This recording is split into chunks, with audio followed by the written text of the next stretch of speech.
Hello everyone, welcome to my YouTube channel. दोस्तों, अब मेरे यूट्यूब चैनल पर आपका बहुत बहुत स्वागत है। जैसा कि आपको पता है कि हम अपने चैनल पर जेल वार्डर के लिए हिंदी की क्लास स्टार्ट की है हमने।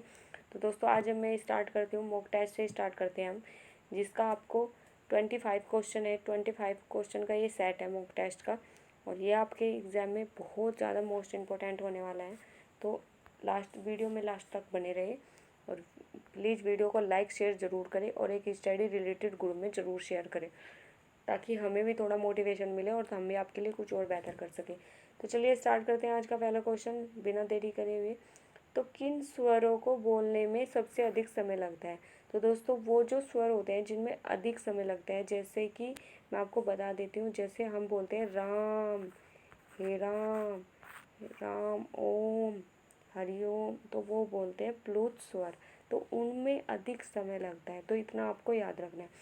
स्वतंत्र रूप से बोले जाने वाले वर्ण को क्या कहते हैं? जो स्वतंत्र रूप से बोले जाते हैं उनको स्वर कहते हैं। स्वर्ण, वर्ण, शब्द, तो ये तीनों में से कोई सा भी ऑप्शन आ जाए तो आपको टिक कर देना है।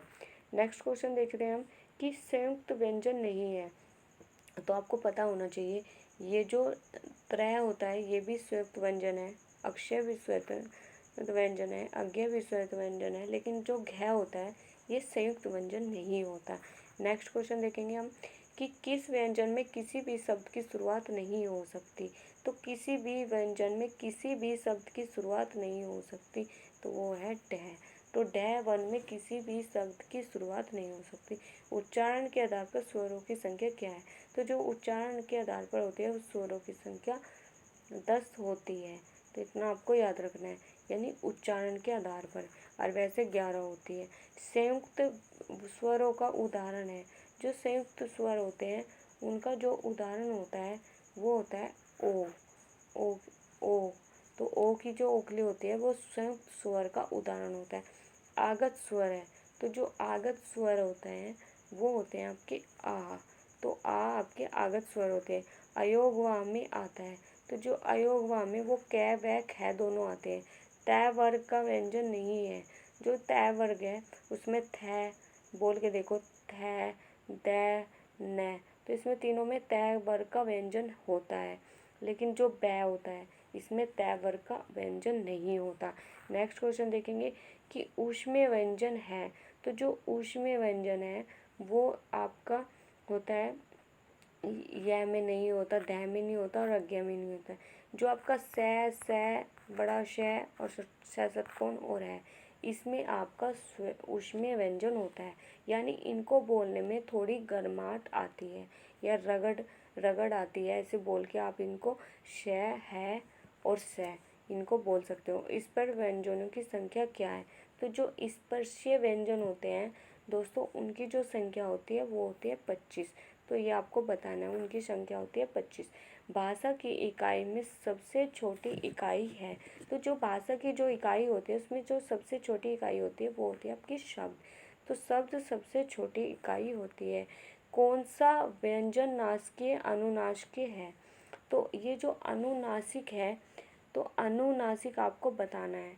तो अनु जो नासिक है इसको बिल्कुल नोट डाउन कर लीजिए, बहुत मोस्ट इम्पोर्टेंट है, इनको हल्के में मत लीजिए बिल्कुल भी, इतने मोस्ट इम्पोर्टेंट क्वेश्चन ये आपके हैं। तो दोस्तों, ये होता है आपका आज्ञा ज्ञानी।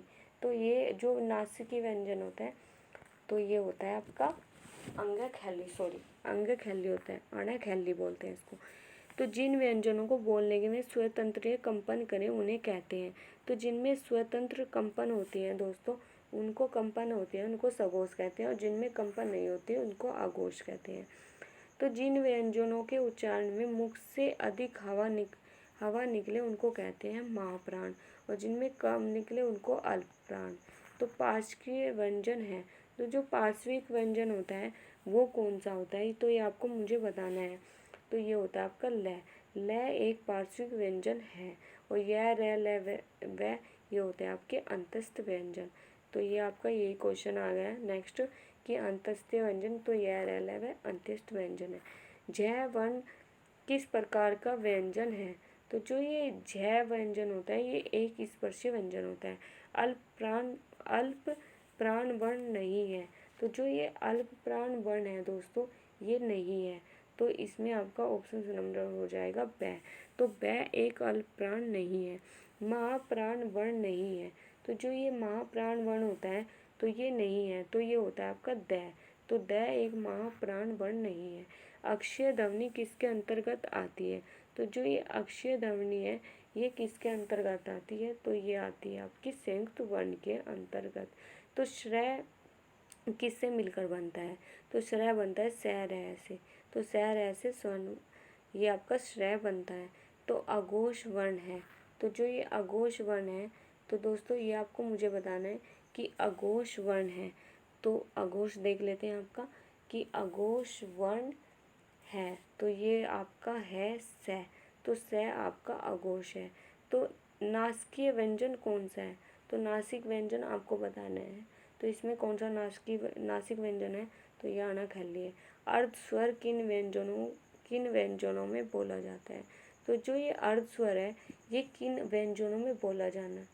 तो ये जो बोला जाता है ये बोला जाता है यह वह में। तो आज तक के लिए हम अपना टेस्ट यहीं समाप्त करते हैं।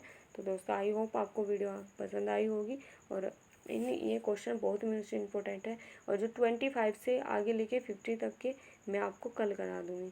तो दोस्तों 2 दिन में आपका चैप्टर समाप्त हो जाएगा।